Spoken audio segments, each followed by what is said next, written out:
భక్తిమాన్ మే ప్రియో నరః. ఇది భగవద్వాణి. భక్తిమాన్ భక్తి కలిగిన వాడు, మే నాకు, ప్రియో నరః అట్టివాడే నాకు ఇష్టం. అనగా భక్తి కలిగినటువంటి వాడే నాకు ఇష్టడు అని దీని యొక్క అంతరార్థం. The inner meaning of Bhaktiman me priyo naraha is the one who has devotion for me is dear to me. ప్రపంచంలో మానవుడు అనేక విధములైనటువంటి ఫలములను స్వీకరిస్తున్నాడు. In the world, man has been reaping different types of fruits. ధన కనక వస్తు వాహనాదులను ఆర్జిస్తున్నాడు. He is earning wealth, gold and property. గౌరవ ప్రతిష్ట పదవులను కూడాను పొందగలుగుతున్నాడు. He has gained honor, position and prestige. ఇవన్నీ కూడాను క్షణభంగురములనేటువంటి సత్యాన్ని 12వ అధ్యాయమైన భక్తి యోగమునందు నిరూపిస్తూ వచ్చింది Bhagavad Gita. Bhagavad Gita has been proving in Bhakti Yoga, the 12th chapter, that all these things, worldly attainments, wealth, etc., are transient. ప్రపంచంలో మనము పొందవలసినటువంటిది మహోజ్వలమైనటువంటి సాయుధ్యమైనటువంటి సారసహితమైనటువంటి అమూల్యమైనటువంటి వజ్రము భగవత్ ప్రీతి. అయితే ఇట్టి ప్రేమ మనకు ఏ మార్గమునందు లభిస్తుంది అనుసరించాలి అని యోచించాలి. Then we have to think how to acquire this love of God. What is the path to be taken? What way to be followed to achieve this love of God? క్షేత్రమును పరిశుద్ధము చేయక విత్తులు నాటినప్పుడు పంటలు పండవు. Without cleansing the field and preparing the seed, if you sow the seed, you will not get crop. అదే విధముగానే హృదయ క్షేత్రమునందు అహంకారం అనేటువంటి ఈ దృష్టి సంబంధమైనటువంటి విషయములను దూరము గావించినప్పుడే ఆత్మానందం అనేటువంటి పంట మనకు లభిస్తుంది. In the same దీనిని భగవద్గీత యందు దేహాభిమానమును దూరం గావించుకోవాలి అని బోధిస్తూ వచ్చింది భక్తి యోగం. the same thing is taught in Bhagavad Gita in the chapter Bhakti Yoga, that the attachment to the body will have to be removed. మానవుడు భగవంతుణ్ణి ప్రేమించినట్టుగా భావించుతున్నాడు కానీ తద్వారా లభించేటువంటి ఫలితము శూన్యం. Man has been imagining that he is loving God, but with clear thoughts like that, the result would be nil. భగవంతుడు నన్ను ప్రేమిస్తున్నాడా లేదా అనేటువంటి విషయము ప్రధానమైన లక్ష్యం. The most important thing to be kept in view is to find out whether God is loving me or not. నీవు భగవంతుణ్ణి ప్రేమించినను భగవంతుడు నిన్ను ప్రేమించకుండినా ఫలితం శూన్యం. Even if you love God, if God does not love you, the result is nil. అయితే భగవంతుని ప్రేమను పొందేటువంటి మార్గం ఏమిటి? In that case, what is the way to earn the love of God? సంతుష్ట సతతం అని చెప్పింది భక్తి యోగం. Bhakti Yoga has described as contentment and to be always in yoga or union with God. దృఢ నిశ్చయ అని కూడా బోధించింది. It has also taught steadiness, a steady resolve. సంతుష్ట సతతం నిరంతరము కూడాను తృప్తుడై ఉంటుండాలి, సంతృప్తుడై ఉంటుండాలి. Santustaha Satatam means that one should be always contented. తృప్తి వేరు, సంతృప్తి వేరు. There is a little difference between Trupti and Santrupti. సంగీతము, సమ్యక్ కీర్తనం, కీర్తనం అనేటువంటి ఒక తత్వంలో కొంత వ్యత్యాసం మనకు గోచరిస్తుంది. కీర్తనం, సంకీర్తనం. సమ్యక్ కీర్తనం ఇది సంకీర్తనం అని. అనగా కీర్తనం పాడటంలో కేవలము పెదవుల నుండి, గొంతు నుండి ఈ యొక్క వాక్యములు వెలువడవచ్చు. To understand this, we can take the illustration of Sangeeta and Geetam, Kirtanam, Sankirtanam and Kirtanam. Kirtanam or music comes only from the lips, whereas Sankirtanam is an integral music coming from the core of the heart. సంకీర్తనం అనేటువంటిది హృదయము నుండి కరిగి కదలి స్వేచ్ఛతో, ఆనందముతో, భయభ్రాంతులు లేకుండా గావించినటువంటి దీనిని సంకీర్తనం అని చెప్తూ వచ్చారు. Sankirtanam may be described as that music which comes from the core of the heart without any sense of fear, spontaneously, freely and with a lot of joy. అదే విధముగానే తృప్తి, సంతృప్తి. తృప్తి అనేటువంటిది తాత్కాలికమైనటువంటి లౌకిక వ్యవహారములకు సంబంధించినటువంటిది తృప్తి. In the same way, the difference between Trupti and Santrupti. ఇది వ్యావహారిక సంబంధమైనటువంటి జగత్తులకు సంబంధించినటువంటిది. Trupti refers to the satisfaction derived from the world. ఇది ప్రాపంచిక సంబంధమైనటువంటి యొక్క ప్రవృత్తి. This is with reference to the world, apparent world as such. సంకీర్తనం అన్నట్టుగా ఏ విధంగా చెప్తారు, అదే విధంగానే సంతృప్తి కూడాను ఇది కేవలం హృదయ స్థాయి నుండి శాశ్వతమైనటువంటిది గాను, సత్యమైనటువంటిది గాను, ఫలమైనటువంటిది గాను, నివృత్తికి సంబంధించినటువంటిది గాను గోచరిస్తుంది సంతృప్తి. In the same way, like Sankirtana, Santrupti also comes from the heart. It is associated with the truth. It is permanent. It is with reference to nivrutti and detachment. సంతృప్తికి మార్పు లేదు. For Santrupti, there is no change. లేక కూర్పు లేదు. There is nothing by way of addition to it. మార్పు, కూర్పు లేనటువంటి యొక్క నిత్యత్వంతో కూడినటువంటిది సంతృప్తి. Santrupti is one which does not undergo a change, but to which there is no addition and subtraction. కనుక భక్తుడైనటువంటి వాడు లౌకిక సంబంధమైనటువంటి యొక్క ఫలములకు కానీ లేక ఫల విరుద్ధములకు కానీ ఏమాత్రము చింతించక స్థిరత్వమైనటువంటి యొక్క మనస్తత్వమును అభివృద్ధి పరచుకోవాలని దీని యొక్క అంతరార్థం. The inner meaning of this is that a devotee should not be carried away or attach any importance to the worldly things, but he has to steady his mind and develop steadiness of the mind. జయాపజయములకు లొంగక, మానాభిమానములకు పొంగక, సుఖదుఖములకు పొంగక, ఈ మానవత్వమైనటువంటిది సమత్వంతో భావించుకునేటువంటి యొక్క తత్వములకి సంతృప్తి అనేటువంటి యొక్క పదములకు అర్థము. Santrupti refers to the equanimity of the mind, equal-mindedness, which is the same whether there is victory or defeat, whether there is profit or loss, whether there is joy or sorrow. కనుకనే భక్తి అనగా ఎట్టి మార్పును చెందనటువంటిది, ఎట్టి కూర్పును కలుగనటువంటిది, అది నిశ్చలమై నిర్మలమై ఉండినటువంటి యొక్క ప్రేమ తత్వములకే సంతృప్తి అని కూడా భావించవచ్చు. Therefore, devotion or Santrupti refers to steady feeling of love and satisfaction rather than things which change, which will be undergoing with some addition. భగవంతుడు ఏది అనుగ్రహించినా, ఏది ప్రసాదించినా తన యొక్క ప్రేమ ప్రసాదంగానే భావించుకుని తృప్తి నొందాలి. A devotee has to accept whatever is given by God with a lot of satisfaction, thinking that it is a gift of love given for his own good. ఇట్టి సమభావములు కలిగి ఇట్టి సమత్వము చేత ప్రవర్తింపజేసేటువంటి యొక్క చిత్తములకే సంతృప్తి అని కూడా చెప్పవచ్చు. That particular heart which treats with equal-mindedness all these things may be described as having santrupti. దృఢ నిశ్చయ. ఇది ఒక విధమైనటువంటి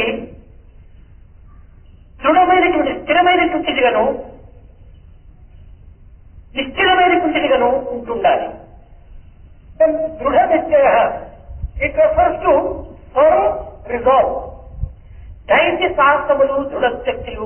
మానవులకు సహజంగానే ఉంటుంటాయి.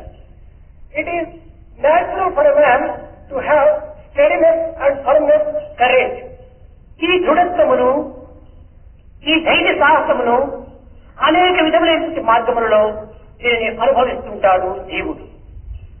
A living being will be enjoying the steadiness, firmness and resolve in a different way in the life. ఇట్టి దృఢమైనటువంటి ధైర్య సాహసమును కొంతమంది మేరు పర్వతం ఎక్కేటువంటి విషయంలో మహాధీరులై ఉంటుంటారు. Some people will be using this firmness, resolve and steadiness in climbing the mountains. ఇట్టి ధైర్య సాహసములు దృఢశక్తి కూడాను అనంతమైనటువంటి సముద్రంలో దాటేటువంటి ఇదేటువంటి విషయంలో కూడాను స్థిరచిత్తులై ఉంటారు. The same courage and adventure may be used by some people in crossing the oceans. మరికొందరు భయంకరమైనటువంటి భీకరారణ్యములో ప్రయాణం చేసేటువంటి తీరులై ఉంటారు. Some people will be using this courage in traversing in the wild forest.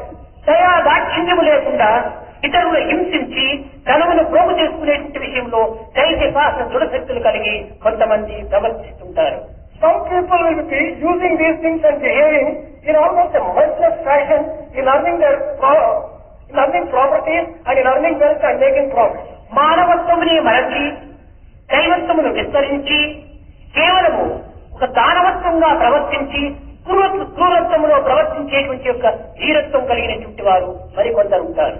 Some people will be courageous in being almost merciless, living qualities of humanity and divinity and almost acquiring the features of a devil. ధీరత్వమును దృఢత్వమును మంచిగాను ఉపయోగించుకోవచ్చును, చెడ్డగాను ఉపయోగించుకోవచ్చు. The firmness and resolve may be used either for good or for bad. Valmiki పత్రకారుడుగా ఉండినప్పుడు తన యొక్క ధైర్య సాహస దృఢశక్తులన్నింటి కూడాను దుర్మార్గములో ప్రవేశపెట్టాడు. When Valmiki was Ratnakara, he was using all his power, courage, etc. in a bad way.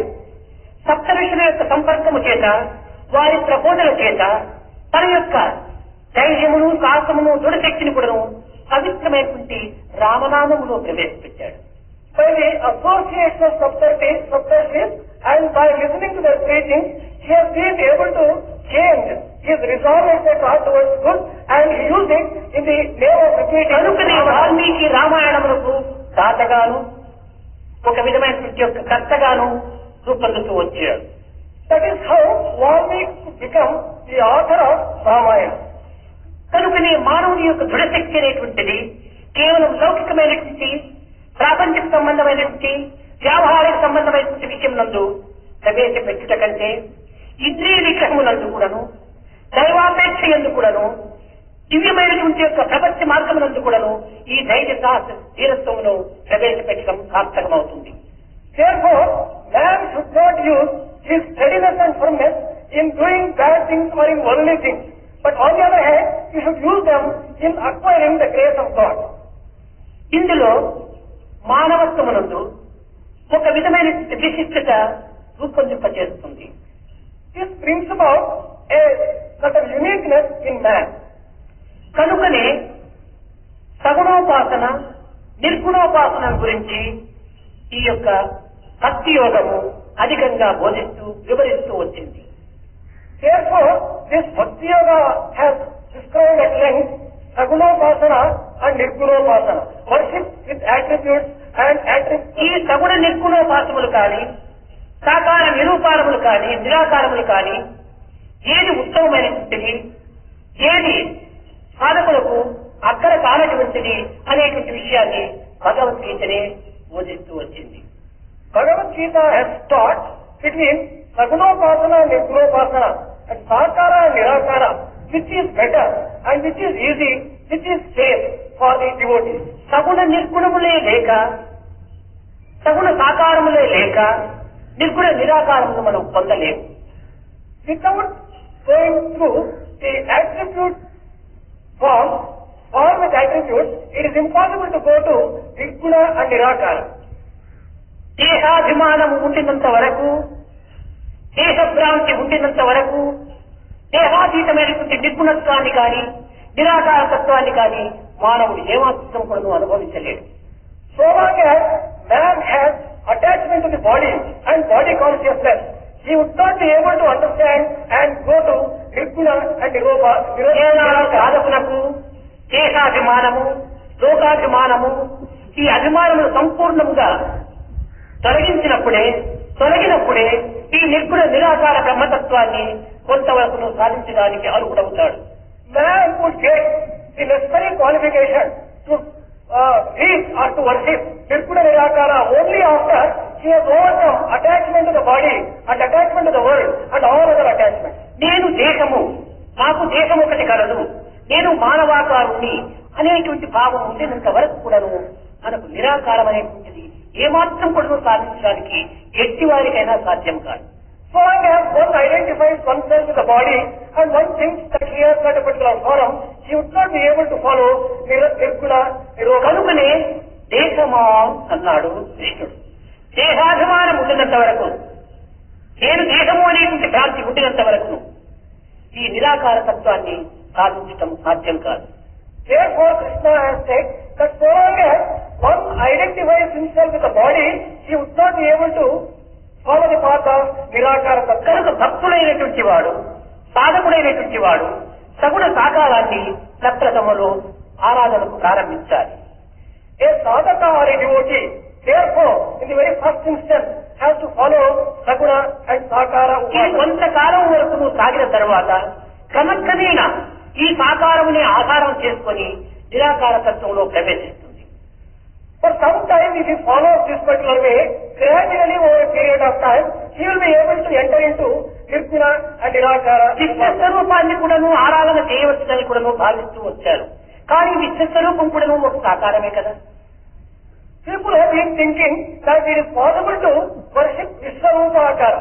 Even that is a worship of a form. విశ్వస్వరూపం అనేటువంటిది భూతాకాశం. Vishwaswarupa, the world form, may be described as విశ్వ Bhutakasha. విరాట స్వరూపం అనేటువంటిది ఇది కేవలము చిత్తాకాశం. Vishwa Virat Swarupa may be described as Chit Akasha. ఈ రెండింటికి అతీతమైనటువంటి యొక్క మనోఇంద్రియములకు అతీతమైనటువంటి యొక్క స్థాయిని చిదాకాశం. The one which transcends these two may be described as Chidakasha. మనం జాగ్రత్త అవస్థయందు అనుభవించినటువంటి అన్ని కూడాను కొన్ని కాకపోయినను కొన్నిని మనకు స్వప్నావస్థయందు గోచరిస్తూ ఉంటాయి. The things which we enjoy in the waking world, one or at least a few of them would be enjoying even in జాగ్రత్త అవస్థయందు మనో ఇంద్రియముల యొక్క ప్రభావము అధికంగా ఉంటుంటాది. during waking state, the effect of the influence of the mind and the senses would be very much. కానీ స్వప్నావస్థయందు ఇంద్రియ ప్రభావము లేకపోయినప్పటికీ మనో ప్రభావం ఉంటుంటాది. During dream state, there may not be the effect and the influence of the sense organs, but there will be effect అదే of the mind. కారణస్వరూపమైనటువంటి సుశక్తి అవస్థయందు మనస్సు కూడా లీనమైపోతుంది. In the causal state of Sushupti, the mind also gets dissolved. చిత్తకల్పితమైనటువంటి ఇంద్రియ సంబంధమైనటువంటి యొక్క ప్రభావమే భూతాకాశం. The one which is associated with sense organs is Bhutakasha. మానసిక సంబంధమైనటువంటి ప్రభావం యొక్క ప్రవృత్తిలే ఇది చిత్తాకాశం. Chittakasha refers to the state of the mind. మనో ఇంద్రియముల యొక్క సమ్మిళితమైనటువంటి ఏకత్వ స్వరూపమే ఇది చిదాకాశం. Chidakasham refers to a combination of mind and the sense organs. కనుక సుషుప్తి అవస్థ యందు మాత్రమే ఇది నిర్గుణ నిరాకార తత్వాన్ని భావించడం సాధ్యమవుతుందో ఏమో. Only in Sushupti state, probably it would be possible to just have Nirguna and Nirodha. నిరంతరము సాకారమే ఆధారం చేసుకున్నటకు వీలు లేదు. We cannot go basing our experience on Sakara alone. సాకార నిరాకారములు రెండు కూడాను సాధకులకు అత్యవసరం. Sakara and Nirakara are both essential for a sadhaka. పక్షికి రెండు రెక్కలు ఉండినట్టుగా, Like having two wings for a bird, పంచికి రెండు చక్రములు ఉండినట్టుగా, in the way that there are two మనిషికి రెండు కాళ్ళు ఉండినట్టుగా, like a man having two legs. సాకార నిరాకారములు భక్తి ప్రభావము చే ప్రయాణం చేసేటువంటి సాధకులకు అత్యవసరం. Sakara Nirakara in the same way are like these two wings of a bird, etc. for one. ఒకటి ముందు ఒకటి వెనుక, ఒకటి ముందు ఒకటి వెనుక, ఈ విధంగా సాకార నిరాకారంతో ప్రయాణం చేసినప్పుడే సాన్నిధ్యము అనేటువంటి యొక్క గమ్యమును మనం చేరడానికి వీలవుతుంది. The goal of Samithya can be reached with the two legs of Sakara Nirakara, one putting the other in front and then taking support of the other. అయితే సాకారము క్షణకాలం. But the important thing is Sakara is only transient. నిరాకారము శాశ్వతం. Nirakara is permanent.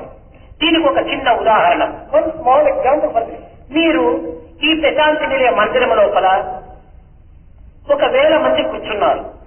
In Prashanti Nilayam Mandiram, 1,000 people are being seated. ఇది 1 గంట లేక 1.5 గంట కాల నియమం.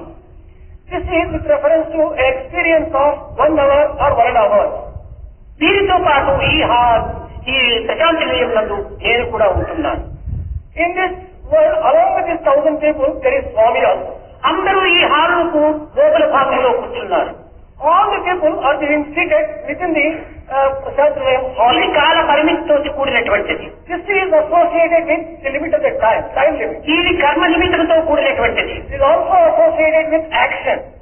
అయితే ఈ భావాన్ని మీ గ్రామాలకు మీరు వెళ్ళిన తర్వాత ఒక్కతూరి మీరు చిత్తాకాశములను స్మరించినారంటే ఈ ప్రశాంతి నిలయము, ఇన్ని వేల వ్యక్తులు, స్వామి ఈ హృదయంలో నిలిచిపోయాడు. But the same thing can be experienced after you go home. If you were to just think of it in Chittakasha, all the 1,000 people, Swami, Prashanti Nilayam and hall, all of them you can get in your Chittakasha. కేవలము ఇది బాహ్యమైన దృష్టిలో జాగ్రత్త అవస్థలో చూసినప్పుడు మీరందరూ కూడాను ప్రశాంతి నిలయం హాలులో నివసిస్తున్నారు. In the external vision and in your experience in the waking state, you can just see that all of you are now residing in the hall of Prashanti Mandiram. కానీ మీరు మీ గ్రామములకు వెళ్లి మీరు చింతించినప్పుడు మీరు ఈ ప్రశాంతి నిలయము నివసిస్తూ ఉంటుంటారు. But what happens if you go to your villages or your places and if you think of this Prashanti Nilayam will be inside your heart. ఈ ప్రశాంతి నిలయంలో ఉండినటువంటిది మీరు 1 గంట అయినప్పటికీ ఈ ప్రశాంతి నిలయం మీలో నిలుచుకోవటము శాశ్వతంగా జీవితం అంతా నిలిచిపోయింది. మీరు ఎప్పుడు చింతించినా కూడా ఈ యొక్క దృశ్యం మీలో శాశ్వతంగా చేరిపోయింది. You have been here in Prashanti Nilayam for 1 hour, but this can become a permanent experience in you forever once you go away and you think of it in Chit Akasha. కనుక జాగ్రత్త అవస్థలో మనం అనుభవించడం చేత కదా ఈ యొక్క చిత్తాకాశం అనేటువంటి యొక్క నిరాకార తత్వం మనలో శాశ్వతంగా నిలిచిపోయింది. After experiencing this in the waking state, this becomes a permanent record in your Chit Akasha. ఈ సాకార తత్వమే మనం అనుభవించకుండా నిరాకారమైనటువంటి దృశ్యం మన చిత్తంలో నిలిచిపోదు. Without experiencing this Sakara Tattva in the heart, this would not have become a permanent impression on the heart. కనుకనే దేనినైనా కూడాను సాకార సగుణోపాసన ప్రారంభించిన తరువాతనే నిర్గుణ నిరాకారమైనటువంటి యొక్క తత్వము హృదయంలో శాశ్వతంగా నిలిచిపోతుంది. Therefore, in the same way, whatever you want to experience, if you experience in Sakara and Saguna, Nirguna, Nirakara, you will be able to just experience later on. ఒక పిల్లవాడికి కుర్చీ అనేటువంటి యొక్క పేరు నేర్పుతున్నాం మనం.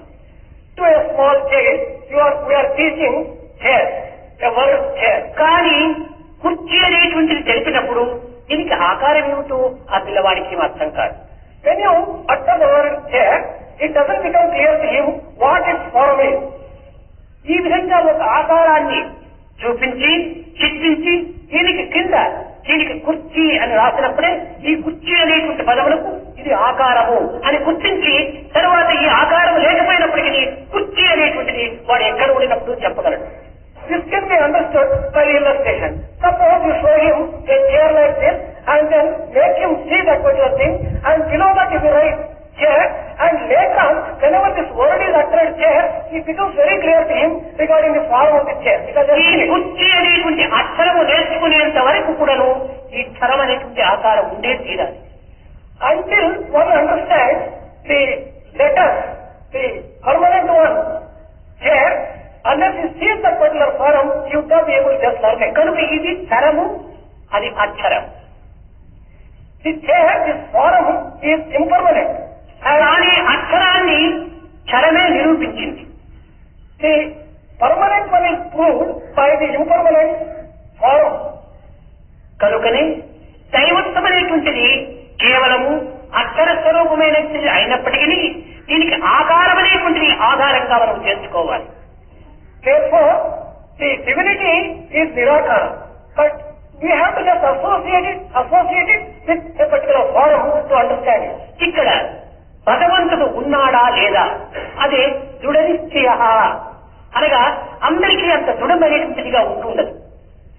Here, one has to just see whether all people have a firm faith in the fact whether there is God. మనకు అటు ఇటు భగవంతుడు ఉన్నాడా లేదా, ఉంటే ఎక్కడ ఉన్నాడు, కంటికి కనిపించడం లేదు, ఇది సత్యమా అసత్యమా, ఇది కేవలం భ్రాంతియా లేకపోతే నా ఊహాగానమా అనేటువంటి భావాలతో తాను తికమకలపడుతుంటాడు. Mind will be oscillating and a person will be questioning quite a few times whether there is God, whether there is no God, what exactly is truth, I have not seen God. కనుక ఈ విధమైనటువంటి సందిగ్ధావస్థలో నిలిచిపోకుండా ఒక దృఢ నిశ్చయం అనగా విశ్వాసమును అభివృద్ధి పరచుకోవడానికి కొన్ని విధమైన ఆకారమును మనం ఆధారం చేసుకోవాలి. From traveling from this unsteady mind to the steady faith, we have to just go through the form. దీనికి ఒక చిన్న ఉదాహరణ, A small example for this. దేవుడు ఉన్నాడా లేదా అని ఒక ప్రశ్న. There is a question put whether there is God. దీనికి సరి అయినటువంటి జవాబు ఈ దేవుడు అనేటువంటి పదమే. The proper reply for this is the word God itself. దేవుడు అనేటువంటి యొక్క ఆకారమే లేకపోతే, వస్తువు అనేటువంటిదే లేకపోతే ఈ దేవుడు అనే పదం ఎక్కడ నుంచి వచ్చింది? If there is nothing like God, no form like God, the word God cannot come. From where can it come? లేని వస్తువుకు పేరు ఏమాత్రము ఉండదు. There cannot be any name for a thing which does not పేరు exist. ఉండనా వస్తువు ఉన్నది. If there is a name, the thing does exist. కనుక దేవుడు అనేటువంటి పదమే ఉన్నాడు అనేటువంటి దానికి సరి అయినటువంటి యొక్క స్థిరత్వాన్ని బోధిస్తుండాలి. Therefore, the existence of the word God itself proves that there is God. ఇది ఒక tumbler. This is a tumbler. ఈ టంబ్లర్ అనేటువంటిది ఒక పదం. This is a word. Word tumbler is a word. ఈ పదములకు అర్థమే ఈ ఆకారం. The meaning and the proof of this word tumbler is that particular form itself. పదములకు అర్థమే అవుట చేత దీనికి పదార్థము అని పేరు వచ్చింది. The word derived, Padartha is derived from the fact that there is the existence of the object. From the object of కనుక the జగత్తునందున్నటువంటి ప్రతి పదార్థము కూడాను పదములకు అర్థమే. every object that exists in the world is only proof of the word which is used to ఈ describe it. కుర్చీ అనేటువంటి పదములకు ఈ ఆకారమే అర్థం. For the word chair, this particular form itself is the proof. పదములకు అర్థమును బోధించేటువంటిది శబ్దం. Sound or shabdam is to the word which proves the object. కనుక పదము శబ్దము రెండింటి యొక్క ఏకత్వమే పదార్థం. The word and the sound, these two together become the కనుక object. దేవుడే లేకపోతే దేవుడు అనేటువంటి పదం అనేటువంటిదే రాదు. If there is no God, the word God can never come. అయితే కొన్ని పదములు అర్థం లేని పదములు కూడా ఉంటున్నాయని మీరు ఊహించవచ్చు. But you may imagine and say that there are some words which do not have meaning. గగన కుసుమము అనగా ఆకాశ పుష్పము అని ఒక పేరు ఉంటుండాలి. There is a word which says in Telugu that there is a flower of the sky. ఆకాశములో పుష్పం ఎక్కడుంది? పేరుంది కదా గగన పుష్పము అని. How can there be a flower in sky? ఇది పదము కాదు, సమాసం. This is not a word, this is a phrase. రెండు పదముల యొక్క చేరిక ఇది. This is a combination of two words. ఆకాశము పుష్పము రెండుగా చేరింది కాబట్టి ఇవి రెండు కూడా ఉంటున్నాయి. There is sky and there is flower, but a combination of these two words, they do not exist. అదే విధముగానే ప్రతి పదములకు కూడా ఈ దృశ్యకల్పితమైన జగత్తునందు ఆకారం లేకుండా ఉండడానికి సాధ్యం లేదు, వీలు కాదు. It is impossible to imagine the existence of a word which is not supported by an object in the world. మీరు చదువుకున్న విద్యార్థులు అధ్యాపకులుగా ఉంటుంటారు. ఒక డిక్షనరీ తీసుకుందాం. There are students and teachers who are educated and they are here. ఈ dictionary లోపల అన్ని పదములు కూడా ఉన్నవా కాదా? You take a dictionary and go through the words and then find out whether there are objects for all ఈ the words. పదములకంతా కూడా స్వరూపములు ఉన్నవా లేదా? For all the words used in the dictionary, whether there is a form or not, you check. ఈ యొక్క dictionary లోపల కూడా GOD God అనేటువంటి ఒక పదం ఉంది. In this dictionary also there is a word by the spelling God. ఇది లేని దేవుడు అయితే ఈ డిక్షనరీలో ఈ పదం ఎందుకు పెట్టాలి? If the God doesn't exist, how would this word God come into this dictionary? కనుక మీరు చూచినా చూడకపోయినా, అనుభవించినా అనుభవించకపోయినా పదమే ఈ యొక్క ఆకారములకు స్వరూపము. ఇది సాక్షాత్కారం. Whether you are able to see or you are not able to see, whether you are able to experience or you are not able to experience. మొట్టమొదటి ఆకారము, రెండవది పదము. There is the very existence of the word shows that there is the object. ఇది చేరేగిరి లేకపోతే, ఈ ఆకారమే లేకపోతే దీనికి చేరని పదమే రాదు. If chair does not exist, there cannot be a word like chair. కనుక సాకారము మొదలు, నిరాకారం తరువాత. Therefore, first comes sakara and afterwards nirakara. సాకారాన్ని వెదిలి నిరాకారంలో ప్రవేశించడానికి సాధ్యం కాదు. Without going through the sakara or the form, it is not possible to enter. ఇది ఒక సేవ. మరొక ఉదాహరణ. Here is a small example. ఇది ఒక దిండు. This is a pillow. దీనికి పైన ఉన్నటువంటిది ఏమిటి? What is it that covers this? ఇది గుడ్డ, బట్ట అంటారు. This is cloth. లోపల ఉన్నది ఏమిటి? ప్రతి. What is the content? Cotton. కానీ పైనది బట్ట, లోపలిది ప్రతి అని మీరంటారు. Externally there is cloth and internally there is cotton. That's what you say. నేను చెప్తాను రెండు ఒక ప్రతి అని అంటారు. Swami says that this both together is cotton only. అనగా ఈ నిరాకారమైనటువంటి ప్రతియే ఆకారమైన దారంగా తయారై, ఈ ఆకారమైన దారమే ఒక స్వరూపమైనటువంటి యొక్క గుట్టగా తయారైంది. The formless cotton has taken the form of thread and this thread has become cloth and this cloth is covering. పట్టనే సాకారం అన్నారు, పత్తిని నిరాకారం అన్నారు. Cloth is sakara and cotton is nirakara. కానీ ఈ నిరాకారం నుంచి సాకారం, సాకారం నుంచి నిరాకారం, ఈ రెండింటి యొక్క ఏకత్వమైనటువంటి యొక్క దివ్యత్వమునే దైవత్వము అని చెప్పారు. From form to formless, formless to form, and this particular transformation is divinity. అయితే మన వినియోగము కోసమని కత్తిని మనం దగ్గర పెట్టుకుని దీన్ని ఆనుకొని కూర్చోలేము. But for our use, we cannot use cotton ఈ like that. కత్తిని ఒక ఆకారంగా తీసుకుని మనము కొన్ని విధమైనటువంటి వినియోగార్థమై ఈ విధమైనటువంటి స్వరూపాలుగా మనము ఉపయోగపెడుతున్నాం. For our use, we are converting cotton into cloth, and cloth is used for making మన దేహాభిమానం ఉండినంత వరకు ఈ ఉపయోగములు మనకు తప్పినది కాదు. So long as we have attachment for the body, we will have to make use of these things. కనుక నేను దేహము దేహమనేటువంటి దేహాభిమానం ఉండినంత వరకు కూడా సాకారం అనేటువంటి దాన్ని వదలడానికి సాధ్యం కాదు. So long as one has the feeling that he is the body, it is impossible to give up this sakara or సాకార పూజ ఎందుకు కూడాను అనేక విధమైనటువంటి పూజలు మనం చేస్తున్నాము. షోడశోపచారం చేస్తున్నాము, పుష్పములు చేస్తున్నాము, జలముతో అభిషేకం గావిస్తున్నాము, అనేక విధమైనటువంటి యొక్క అర్చనలు చేస్తున్నాము, ధూపదీప నైవేద్యాలు కూడా. in the worship of the formful God, we are doing in 16 types of worship. ఇది కొన్ని విధములుగా సాకారమైనటువంటి యొక్క తృప్తి. This is a type of satisfaction. ఇది క్రమక్రమేణా నిరాకారకత్వమైన హృదయంలో ప్రతిష్ట అయిన తర్వాత, దేహప్రాంతి విసర్జించిన తర్వాత దీనిని అనేక విధమైన భావ పుష్పములతో పూజిస్తాం. Now, externally you are worshipping this form, and once you establish this particular form inside your heart, and through the flowers of imagination and feeling, you can worship the formless which is within our heart.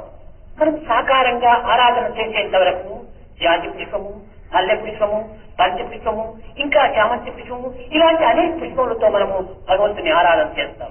So long as you are worshipping a formful God, you will use different types of flowers like jasmine. చేసే దేశము కానీ, చేయబడేటువంటి పుష్పములు కానీ అనిత్యములైనటువంటి.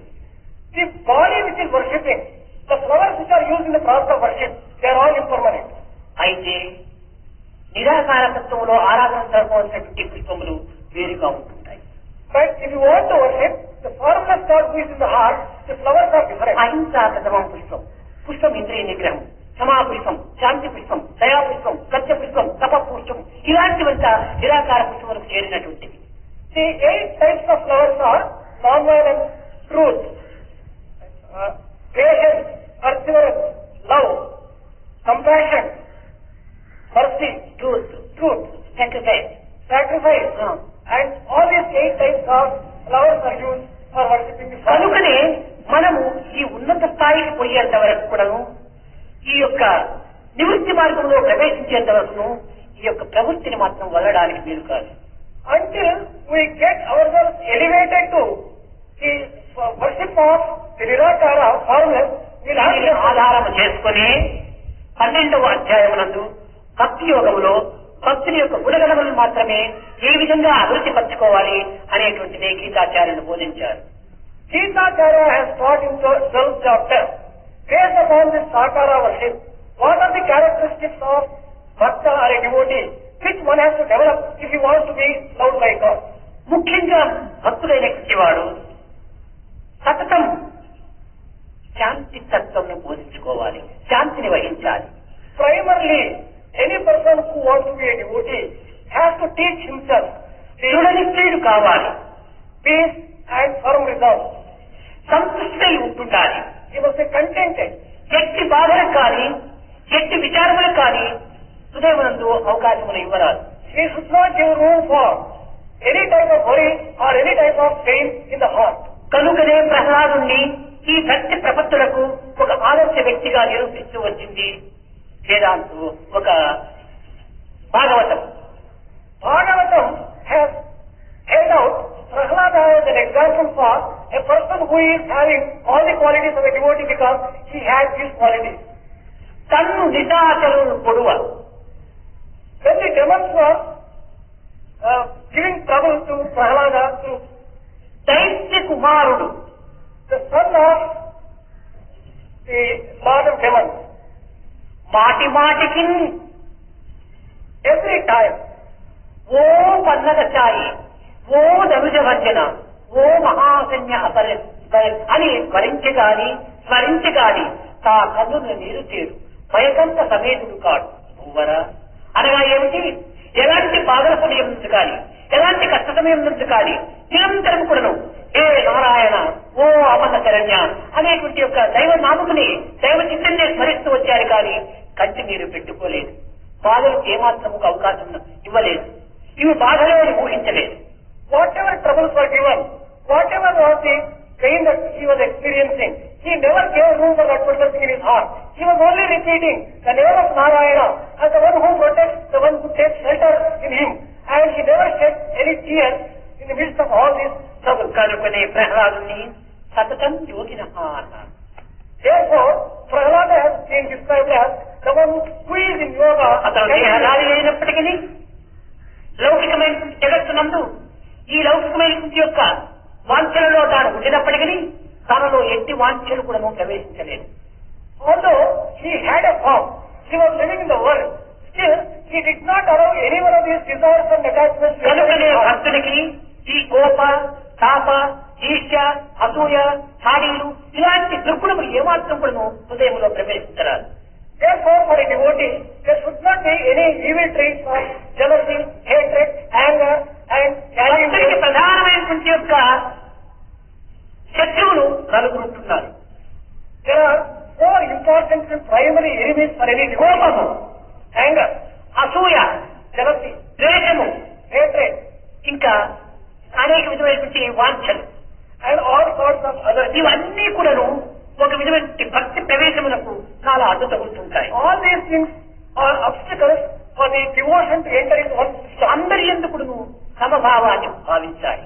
One should develop ఎవరినో ఒకరిని మనం ద్వేషించినామంటే నీవు ఆరాధన చేసే దైవాన్ని నువ్వు ద్వేషించినావు. If you are hating anybody, you are hating the Lord whom you are worshiping. అహంకారం చేత ఇతరులపై ఏమైనా కూడా మనం చర్య తీసుకున్నామంటే నీవు నీ దైవంపై నువ్వు చర్య తీసుకున్నావు. On account of your ego and your puffed up power, if you take any action against the కనుకనే మనము అద్వేష్ట సర్వభూతానాం అని ఈ యొక్క భగవద్గీతలో ప్రధానమైనటువంటి హెచ్చరిక. Therefore, Advesta Sarvabhutanam is the primary warning given in Bhagavad Gita. ఏ విధంగా క్షేత్రమును పరిశుద్ధం చేయక విత్తులు నాటితే ఈ పంట పండదు, అదే విధంగానే ఈ దుర్గుణములైనటువంటి చిత్తం నుంచి దూరం చేయక మనం ఎన్ని విధములైన సాధన చేసినప్పటికీ ఈ ఆత్మానందం కానీ దైవ ప్రీతి కానీ మనకి ఏమాత్రం కూడా లభించదు. Not bring about growth. In the same way, without removing the weeds of bad ఈ భక్తి యోగంలో ప్రధానమైనటువంటి యొక్క లక్ష్యం ఏమిటంటే ఇతరులు దైవ సమానంగా భావించుకొని కేవలం దైవాన్ని ఆరాధన చేసినంత మాత్రం ప్రయోజనం లేదు, జీవులను కూడా నువ్వు గౌరవించాలి, జీవులను కూడా నువ్వు ప్రేమించాలి. The most important thing, therefore, one will have to learn from Bhakti Yoga is that one will have to not only love God, but all beings and treat everyone as God. దేవుణ్ణి పూజించటం, జీవుణ్ణి హింసించటం, ఇది భక్తికి లక్షణం అవుతుందా? Worshipping God and harming an individual and doing violence to an individual. ఇది కేవలము అజ్ఞానం యొక్క పరస్వరూపమే. Can this prove devotion? It is only a manifestation of ignorance. ఇలాంటి వ్యక్తులు భక్తి యొక్క స్థానంలో ప్రవేశించడానికి వీలు ఉండదు. Such people can never enter into the area of devotion. కనుక భక్తి యోగంలో ఇంకనూ మనం నేర్చుకోవాల్సినటువంటివి, భక్తులు అనుసరించవలసినటువంటివి, ఈ కాలాన్ని ఏ విధంగా పవిత్రం చేయాలనేటువంటిది, కర్మలు ఏ విధంగా సార్థకం సాధించుకోవాలని, కాలమును ఏ విధంగా ఉపయోగించుకోవాలనేటువంటిది ముందు జరుగుతుంది.